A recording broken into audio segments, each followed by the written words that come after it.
The pounding on my door came at 6 in the morning. I'd been dreaming something pleasant that evaporated the moment I heard the sound. 3 sharp knocks, followed by a voice in accented English. "Mr. Morrison, immigration. Open the door, please." I sat up in bed, my heart hammering. For a moment, I couldn't process what was happening.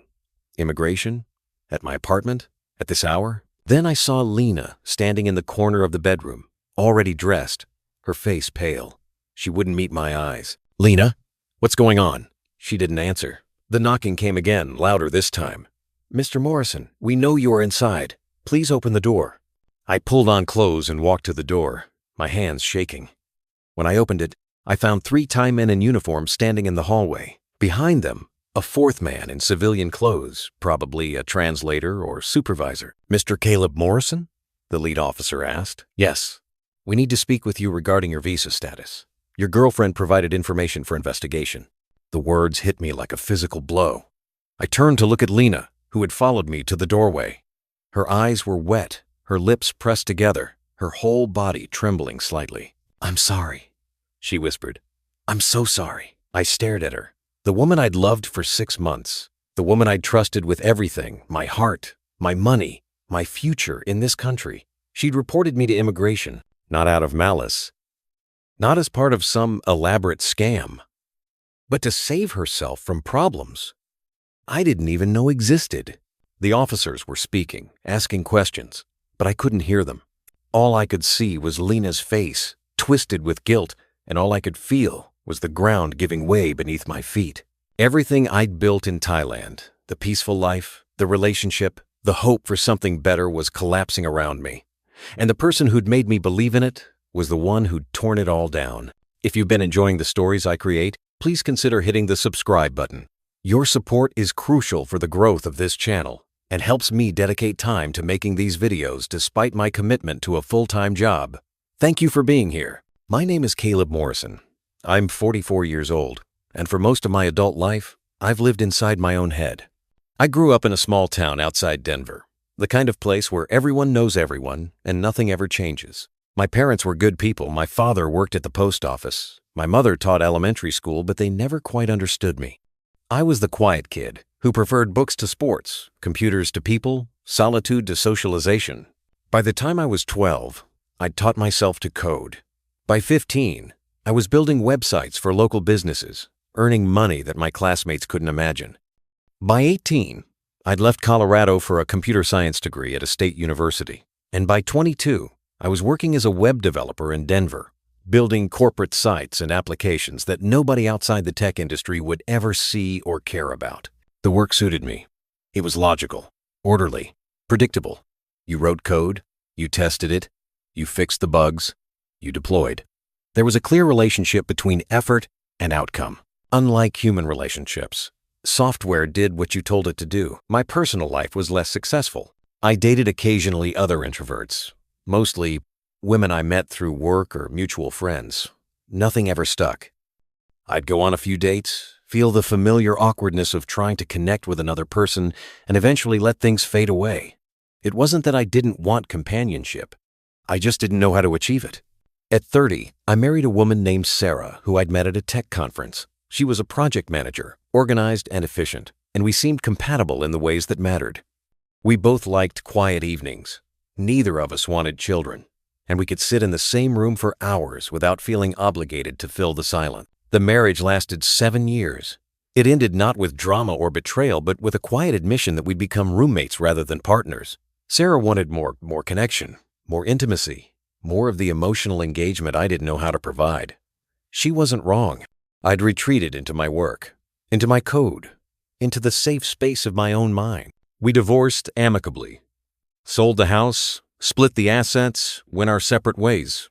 I walked away with about $85,000 in savings and a confirmed suspicion that I wasn't built for conventional relationships. The divorce changed something in me. Not immediately, but gradually. I started questioning the life I'd built, the routine, the isolation, the endless cycle of work and sleep and work again. I was 41 years old, alone, and couldn't see the point of continuing to do the same things, expecting different results. That's when I discovered remote work. The pandemic had normalized working from anywhere, and suddenly the companies I'd been contracting with didn't care where I was located. I could do my job from Denver, from New York, from the other side of the world. The only requirements were a laptop and an internet connection. I started researching places where my savings would stretch further. Somewhere warm, somewhere cheap, somewhere different. I wanted to escape the familiar, to see if a change of environment might create a change in me. Thailand kept appearing in my searches. Chiang Mai, specifically a city in the north that had become a hub for digital nomads and remote workers. The cost of living was remarkably low. The weather was warm year-round. The internet was reliable. And there was a whole community of people like me, introverts and wanderers who'd left their home countries to find something else. I flew to Chiang Mai in January, planning to stay for a few months and see if the lifestyle suited me. Within weeks, I knew I'd found what I was looking for. The pace was slower, the people were friendly, the food was incredible, and I could live comfortably on a fraction of what I'd spent in Denver. I settled into a routine. Work in the mornings, explore the city in the afternoons, quiet evenings reading or walking through the night markets. The loneliness was still there, it always was, but it felt less oppressive here, less like a failure and more like a choice. I stayed. Months turned into a year, then longer. I found an apartment I liked, established relationships with local vendors and shopkeepers, built something that felt almost like a life. Not perfect, but better than what I'd had before. The visa situation was complicated, but manageable. Thailand didn't have a straightforward long-term visa for freelancers, so I did what thousands of other digital nomads did. I entered on 30-day exemptions and crossed the border to Myanmar or Laos when I needed to reset the clock. It wasn't ideal, but it worked. I'd been doing it for over 2 years without any problems. That was the state of my life when I met Lena. Stable, if precarious. Lonely, but content. Vulnerable in ways I didn't fully understand. I found the café by accident during one of my afternoon explorations. It was tucked away on a side street near the old city, far from the tourist-heavy areas where other digital nomads congregated. A small space with worn wooden tables, mismatched chairs, and the smell of coffee that wasn't trying to be fancy. The kind of place that felt lived in, authentic. Lena was working behind the counter when I walked in. She looked up as the door opened, and our eyes met for just a moment before she smiled and looked away, a small, shy smile that made something flutter in my chest. "Hello," she said softly. "Welcome." I ordered an iced coffee and found a table near the window, pulling out my laptop to do some work. The cafe was quiet, just me and one other customer, an elderly Thai man reading a newspaper in the corner. Lena brought my coffee over personally, setting it down with care. "You are working?" she asked, glancing at my laptop. "Yes, I'm a web developer. I work remotely." "Remote work." She nodded, as if the concept was familiar. "Many Farang come to Chiang Mai for this. It's a good city for it." She smiled again, that same shy, soft smile, and returned to the counter. I found myself watching her as I worked. She moved with a quiet grace, unhurried and careful. There was something calming about her presence, something that made the already peaceful cafe feel even more serene. I started coming back, every day at first, then multiple times a day. The coffee was good, but that wasn't why I kept returning. It was her, Lena. The gentle way she spoke, the warmth in her eyes when she recognized me, the small conversations we'd have during slow moments. She asked about my work, my life in America, why I'd come to Thailand. I found myself opening up in ways I hadn't with anyone in years. She listened attentively, nodding at the right moments, asking follow-up questions that showed genuine interest. "You seem peaceful," she said one afternoon, after I'd told her about my divorce and my decision to leave Denver. "I like that. Many people are restless, always wanting something more. You seem content with simple things." "I try to be," I said. "Took me a long time to learn. I am same way. I don't like party life, loud places. I prefer quiet, reading, coffee, talking with interesting people." She looked at me when she said it, and I felt something shift between us. A recognition, a connection. "Would you like to have dinner sometime?" I asked, surprising myself with the boldness. "When you're not working?" She hesitated just for a moment, then smiled. "Yes, I would like that." Our first dinner was at a small noodle shop she knew. Nothing fancy, just plastic tables and incredible food that cost less than $2. We talked for hours about our childhoods, our dreams, our disappointments. She told me about growing up in Chiang Mai, the daughter of a farmer who'd struggled to make ends meet, about her decision to stay in the city rather than follow siblings to Bangkok for work, about her belief that happiness came from simplicity, not from chasing money or status. I tried the city life, she said. Bangkok, so busy, so stressful. Everyone running, always running. For what? I came back here. Maybe less money, but more peace. I understand that completely, I said. That's why I left America. She reached across the table and touched my hand. We are same, I think. Looking for same things. The relationship developed naturally after that. She'd come to my apartment after her shifts, cook dinner using ingredients she'd picked up at the market, and we'd spend quiet evenings together watching movies, reading, talking about nothing in particular. She started staying overnight, then bringing clothes and toiletries to leave at my place. Is this okay? She asked after the first few nights. I don't want to be too much. It's more than okay, I said. I like having you here. She smiled that beautiful, genuine smile and curled up beside me on the couch. For the first time in years, maybe ever, I felt like I belonged somewhere, like I had someone. The loneliness that had been my constant companion since childhood finally began to ease. Lena seemed equally invested. She'd send me long messages during her workday updates about the café, thoughts she was having, little observations about life. She'd surprise me with small gifts, a book she thought I'd like, a snack she'd discovered at the market. She made me feel seen in ways no one had before. You make me feel safe, she said one night, lying beside me in the darkness. Like, I don't have to pretend, I can just be myself. You're the first person I felt that way with, I admitted. Maybe ever. Then we are lucky, she said, to find each other. 6 months passed. 6 beautiful months of quiet companionship and growing affection.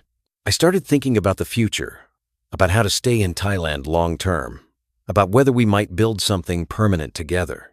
I had no idea that Lena was hiding things from me, that her life was more complicated than she'd revealed. That desperation was building inside her, and that eventually, that desperation would destroy everything we'd built. The news came through expat forums first, then official announcements from Thai immigration. Thailand was cracking down on visa runs. For years, the system had been relatively relaxed. You could enter on a 30-day exemption, leave the country before it expired, and re-enter for another 30 days. Repeat indefinitely. It wasn't technically legal long-term, but immigration officers at the borders rarely questioned it. Now that was changing. Reports started circulating about people being denied entry after too many consecutive visa runs. Immigration officers were scrutinizing passport stamps, questioning travelers about their reasons for frequent entries and exits. Some people were being given shorter stays, 15 days instead of 30, or told outright that they needed to obtain a proper visa before returning. I read the reports with growing anxiety. My entire life in Thailand was built on the visa run system. I had no other legal basis for being here. No work permit, no retirement visa, no Thai elite membership, just a stack of passport stamps and a hope that the system would keep working. You seem worried, Lena said one evening, noticing my distraction. I showed her the articles I'd been reading. Thailand is getting stricter about visas. People are getting denied entry. I don't know what I'll do if they stop letting me in. Her face clouded with concern. What would you do? Go back to America? I don't want to. My life is here now. You're here. I ran my hand through my hair, frustrated. I should have figured this out sooner. Applied for a proper visa while it was still easy. Now I'm trapped. Lena was quiet for a moment. Then she reached for my hand. Don't worry, she said. I know someone who can help. Help? How? A friend. He knows people at immigration. Maybe he can help you get extension or figure out different visa. I ask him for you. Relief flooded through me. You'd do that? Of course. You are my boyfriend. We help each other. I should have asked more questions. Should have been suspicious of the vague friend who supposedly had immigration connections. But I was scared, and Lena was offering a solution, and I trusted her completely. That trust would cost me everything. The first request came a few days later. My friend talked to his contact at immigration, Lena reported. He says they can help you, but there is fee. Processing paperwork, you know. Everything in Thailand needs money. How much? 5,000 baht for initial paperwork. He say it's normal, just administration fee. 5,000 baht was about $140. Not nothing, but manageable for peace of mind about my visa status. Okay, I said. I'll get the money. Lena seemed uncomfortable taking it from me. I feel bad asking, but he say it's necessary. It's fine. You're helping me. This is important. I transferred the money to her, and she said she'd pass it to her friend. A few days later, she reported back. The paperwork was being processed, but it would take time. Immigration was busy, understaffed, dealing with the new policies. I waited, checked my passport obsessively, monitored the expat forums for updates about the crackdown. My anxiety grew with each passing day. A week later, another request came. My friend says there's problem, Lena told me, looking stressed. Need more money for processing fee, 10,000 baht. He's sorry, but the officials, they want extra for fast processing. 10,000? That seems like a lot. I know. I'm sorry. But if you don't pay, maybe your case gets stuck. Immigration is cracking down, and people who don't pay, their cases go to the bottom of the pile. The fear of being denied, entry of being sent back to America, of losing everything I'd built here outweighed my hesitation. I transferred the 10,000 baht. Thank you, Lena said, hugging me. I know this is hard, but we will fix it. I promise. More days passed.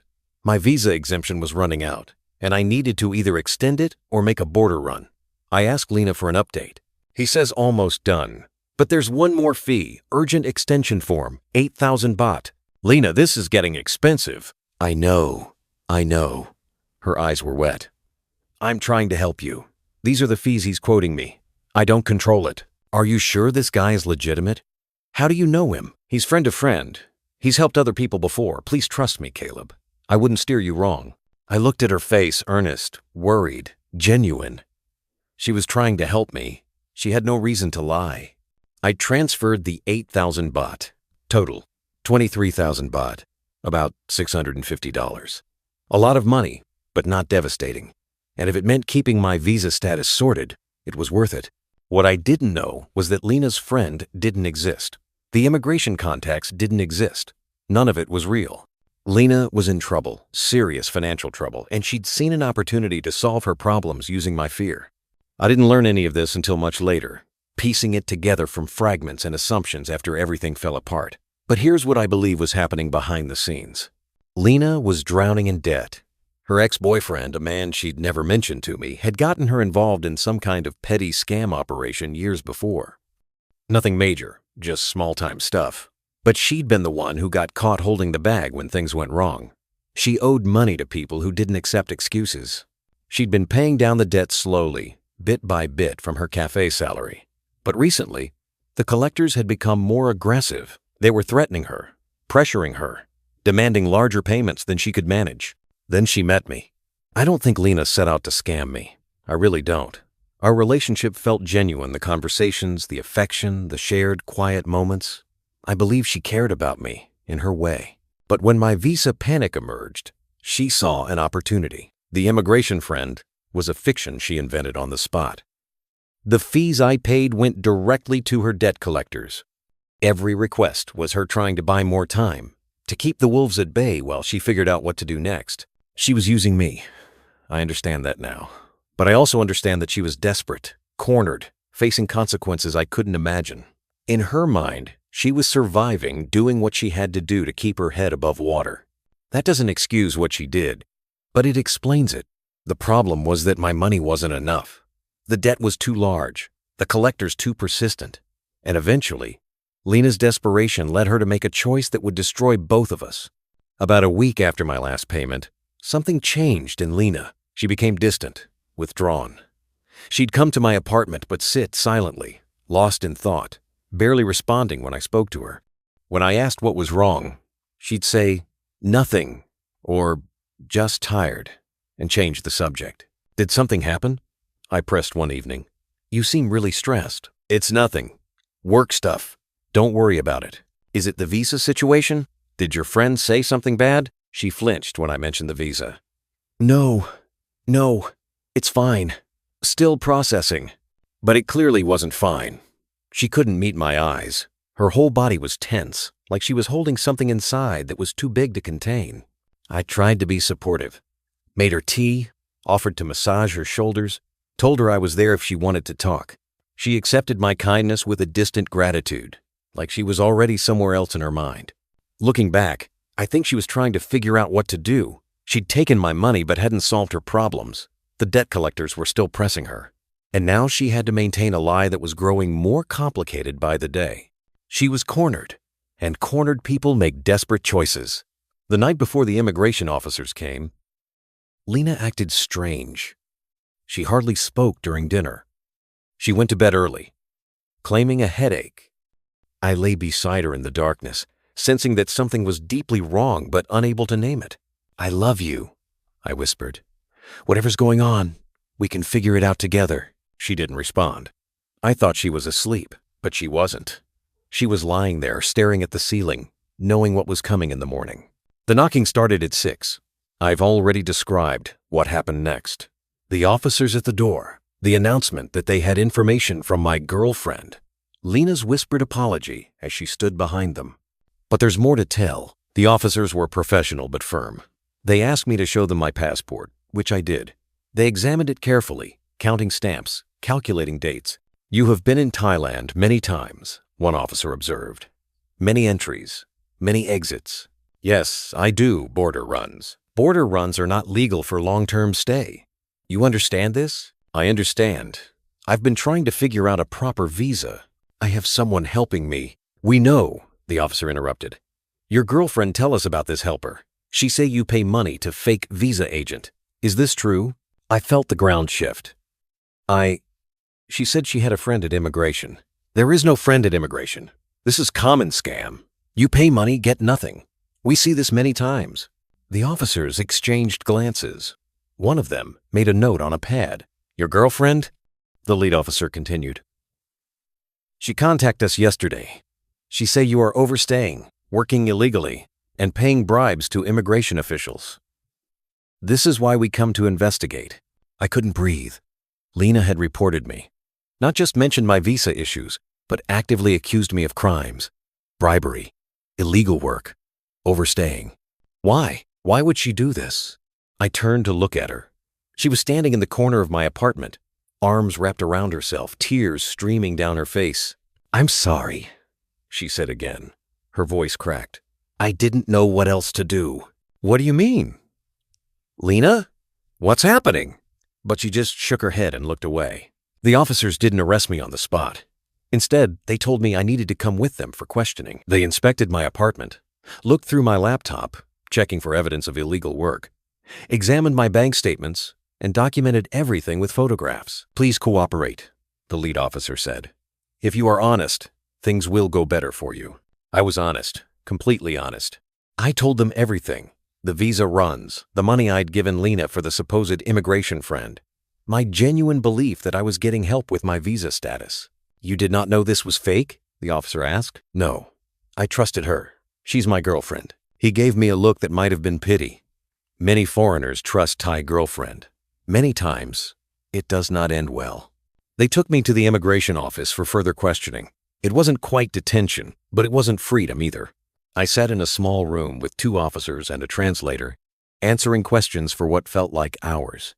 "Where do you work?" "I'm a freelance web developer. I work for American companies remotely." "You work in Thailand?" "I work from Thailand. My clients are in America. I never took any Thai clients or did any work that competed with Thai businesses." "This is still illegal. You need work permit to work in Thailand, even remote work." My stomach dropped. I'd read conflicting information about this online. Some people said remote work for foreign clients was fine. Others said it technically required a work permit. I'd chosen to believe the interpretation that allowed me to keep doing what I was doing. "I didn't know that," I said. "I thought remote work for foreign companies was okay. It is gray area, but you should have proper visa regardless." They went through my passport stamp by stamp, calculating exactly how long I'd been in the country over the past 2.5 years. They examined my bank records for evidence of Thai income. They looked through my email for contracts with Thai clients. What they found was exactly what I'd told them. A quiet freelancer doing remote work for American companies, paying American taxes, not competing with any Thai businesses. No evidence of illegal activity beyond the visa violations that were already apparent from my passport.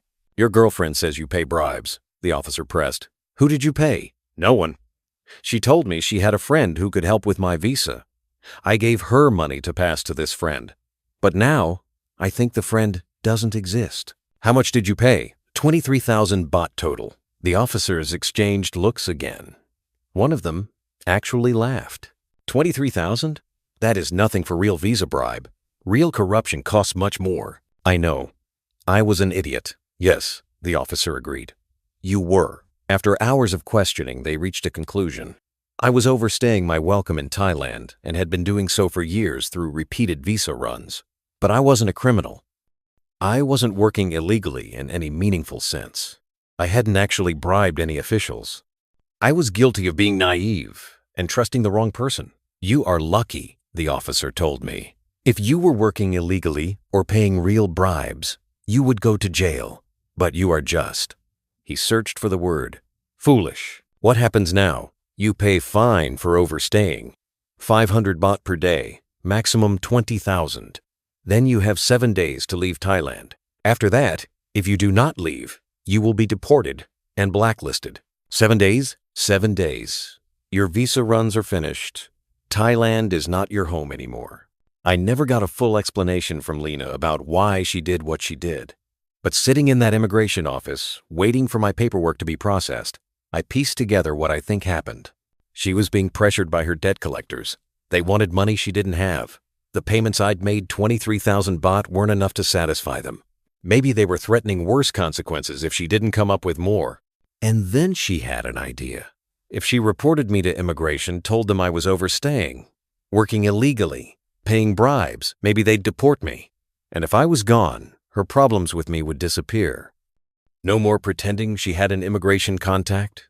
No more maintaining a lie that was eating her alive. More importantly, she might have thought that reporting a foreigner would earn her some goodwill. In Thailand, there are sometimes rewards for reporting immigration violations. Not official rewards necessarily, but the kind of informal appreciation that might translate into overlooking other problems. I don't know if she got anything for turning me in.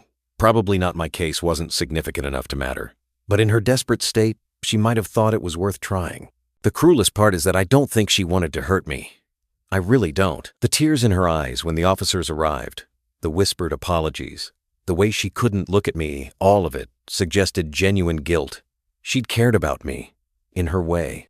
But when her survival was at stake, that caring wasn't enough to protect me. I was collateral damage in a war I didn't even know she was fighting. I paid the 20,000 baht fine, the maximum, for overstaying, and was released with a stamp in my passport marking me as someone who'd violated Thai immigration law. I had 7 days to leave the country. I walked back to my apartment in a daze.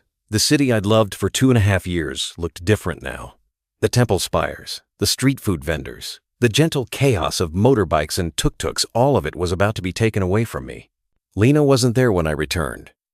Her things were gone. From the bathroom, from the bedroom, from all the small spaces she'd gradually occupied over our 6 months together. She'd taken everything while I was being questioned. I wasn't surprised. What was there left to say? She'd made her choice, and now she was living with it. I spent the first day in shock, sat on my couch, staring at the wall, trying to process what had happened. Everything I'd built, the routine, the relationship, the sense of belonging, was gone. Not gradually, not naturally, but in a single devastating morning. The second day, I started packing. I didn't have much. I'd always traveled light, but there were books I'd accumulated, clothes suited for tropical weather, small souvenirs from places I'd visited.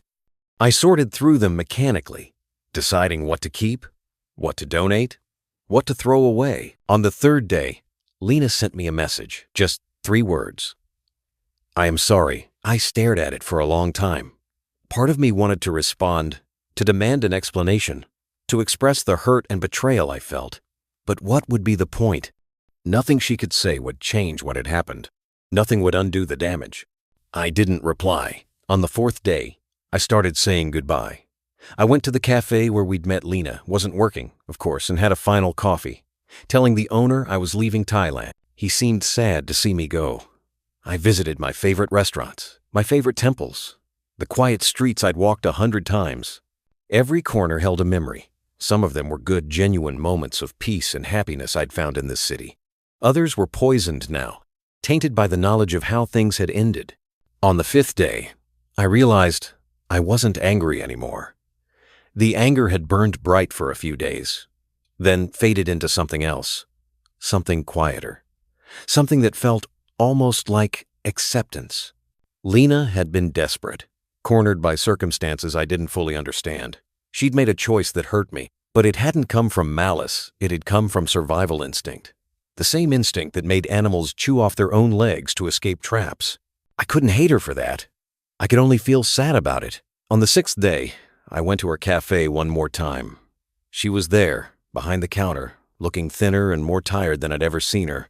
When she saw me walk in, her face went pale. "Caleb, I'm not here to fight," I said. "I'm leaving tomorrow. I just wanted to see you one more time." She came out from behind the counter, tears already forming in her eyes. "I'm sorry. I'm so sorry. I didn't know what else to do. The people I owe money to, they were threatening me. My family, I was so scared." "I know," I said. "Or I think I know. You don't have to explain. I didn't want to hurt you. You were good to me. The best man I ever met." "Then why?" She shook her head, tears streaming down her face. "Because I was scared. Because I couldn't see any other way. Because I'm weak and stupid, and I ruined the only good thing in my life." We stood there in the middle of the cafe, this woman who'd betrayed me, and the man she destroyed. The other customers pretended not to notice. "I hope you find your way out," I said finally. "Whatever trouble you're in, I hope you find a way through it." "You're not going to expose me? Tell everyone what I did?" I thought about it. I could have. I could have posted about her online, warned other foreigners, destroyed her reputation the way she'd destroyed my life in Thailand. But what would be the point? She was already suffering. Her debt wasn't paid. Her problems weren't solved. And now she'd lost the one person who genuinely cared about her. Adding more punishment wouldn't make me feel better. It would just make me someone I didn't want to be. "No," I said. "I'm just going to leave." She reached for my hand, but I stepped back. "Goodbye, Lena." I walked out of the cafe without looking back. On the 7th day, I went to the airport. My apartment was empty, my bags were packed, and everything I'd accumulated in Thailand was either donated, sold, or stuffed into 2 suitcases. 2.5 years of life, reduced to what I could carry. The taxi ride to the airport felt surreal. I watched Chiang Mai pass by outside the window, the moats around the old city, the temple spires rising above the buildings, the mountains in the distance, and tried to memorize it. This was the last time I'd see any of it. Maybe not forever, but for a long time. The stamp in my passport marked me as someone who'd violated Thai immigration law. Getting a visa in the future would be difficult at best, impossible at worst. At the airport, I went through security, immigration, all the usual checkpoints. The officer who processed my departure barely glanced at the violation stamp. I was leaving on time, following the rules, no longer Thailand's problem. I found my gate and sat down to wait for boarding. Around me, tourists chattered about their vacations, their adventures, the wonderful time they'd had in the land of smiles. Backpackers compared stories about temples and beaches and full moon parties. Business travelers typed on laptops, already mentally back in their offices. None of them knew what I was feeling.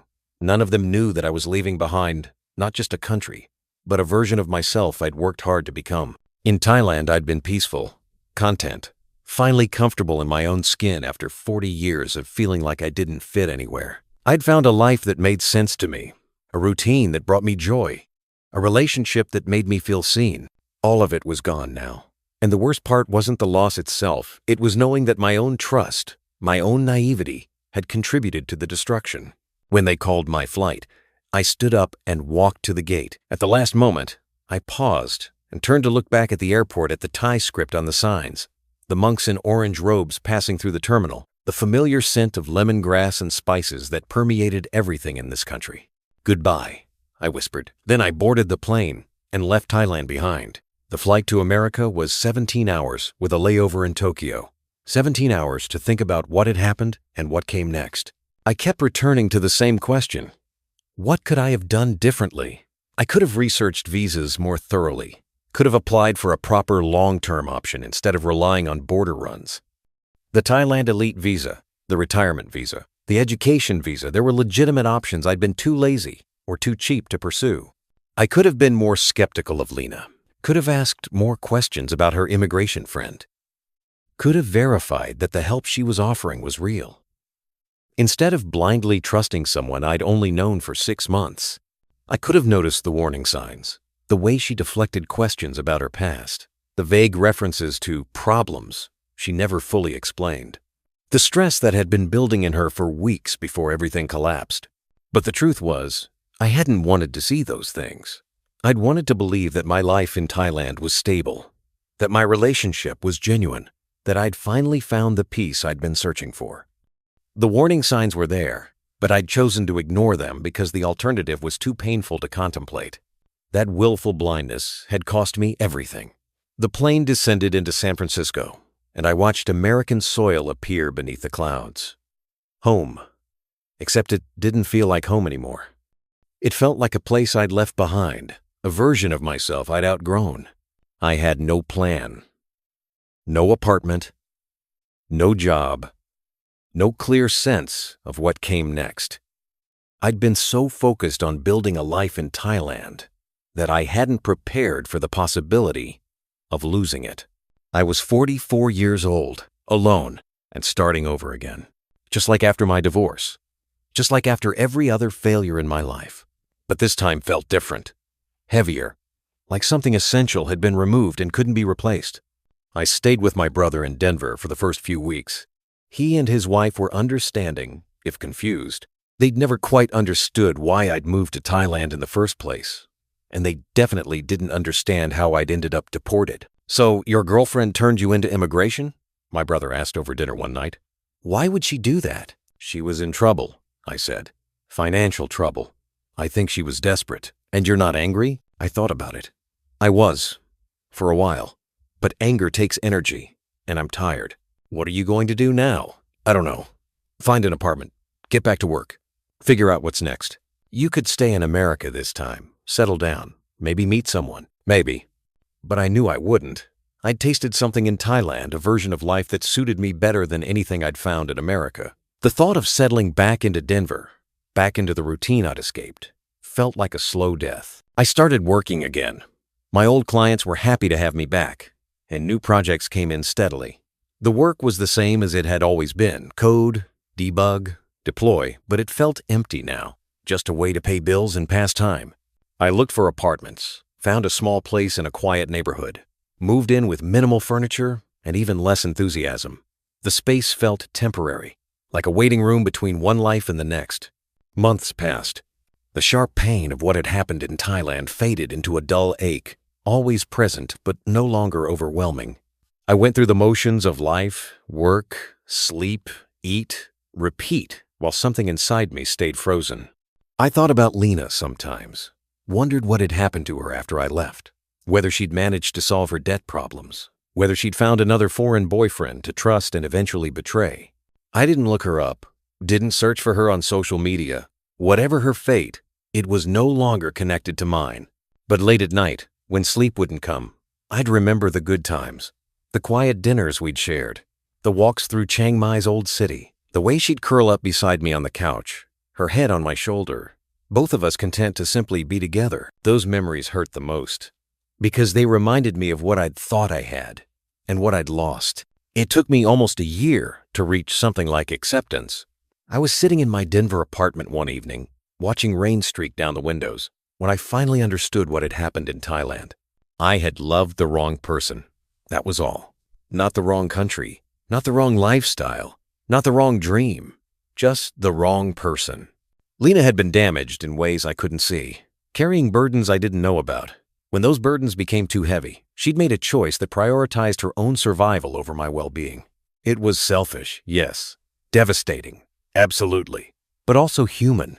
I'd done the same thing, in different ways, at different times. Prioritized my work over my marriage, chosen comfort over connection, made decisions that hurt people who cared about me because I was scared or selfish or simply couldn't see past my own needs. The difference was that my failures hadn't resulted in anyone being deported. But the underlying impulse, the willingness to sacrifice others to protect ourselves, that was universal. That was human nature. I couldn't hate Lena for being human. I couldn't hate myself for trusting her, either. Trust isn't a weakness. It's a risk we take because the alternative, living in constant suspicion, never opening up to anyone, is no life at all. I'd taken that risk, and I'd lost. That didn't mean I should never take it again. It meant I should be wiser about whom I trusted, more careful about the signals I paid attention to, more realistic about the vulnerabilities that came with love. But I shouldn't stop trying, because the 6 months before everything fell apart, the quiet dinners, the long conversations, the feeling of finally belonging somewhere, those had been real, worth having, even if they ended badly. Life is a series of gambles. You put your heart on the table, hoping the other person will treat it kindly, knowing they might not. Most of the time, you lose, but occasionally, you win. And those wins, those genuine connections, however brief, make all the losses worthwhile. I'd had something real with Lena for a while, and then I'd lost it. That was sad, but it wasn't the end of the world. The end of the world would be if I stopped trying. It's been 2 years since I left Thailand. I'm still in Denver, still doing freelance web development, still living in the same small apartment. The life I've built here is quiet, stable, unremarkable. Not what I wanted, but what I've managed to create from the wreckage. I've thought about going back to Thailand. The violation stamp in my passport makes it complicated, but not impossible. I'd need a proper visa, approved in advance, with documentation proving I had legitimate reason to be there. It would take time and money and effort. I haven't done it yet, partly because the logistics are daunting, partly because I'm not sure I could handle walking through Chiang Mai again, seeing the places where I was happy, remembering what I lost. But I haven't given up on the idea either. Thailand is still out there, waiting. And someday, maybe soon, maybe years from now, I might find the courage to try again. I never heard from Lena after that last day at the café. Never reached out to her either. Whatever became of her, whatever consequences she faced or didn't face, it's beyond my knowledge or control. I hope she found her way. I hope whatever trouble she was in eventually resolved. I hope she learned something from what happened between us, even if that something is just, be careful who you betray. But mostly, I hope she found some peace. The same peace I'd been searching for when I walked into her cafe all those years ago. I don't have any desire for revenge. Never did, really. Revenge requires energy, focus, the belief that hurting someone else will make you feel better. I learned long ago that it doesn't. What happened in Thailand wasn't a crime story with a villain and a hero. It was a tragedy with 2 broken people making mistakes. She was desperate and made a terrible choice. I was naive and trusted when I shouldn't have. The combination destroyed what we'd built. But destruction isn't the end. It's just a transition from what was to what might be. I'm still transitioning, still figuring out what comes next, still carrying the weight of what I lost while slowly, painfully, building the strength to try again. The last thing I said before leaving Thailand was a whisper to myself at the airport. I loved the wrong person. That's all. It took me 2 years to understand what that meant. It means that loving is never wrong. Only the choices we make can be wrong. And the choice to love, even when it ends badly, is always worth making.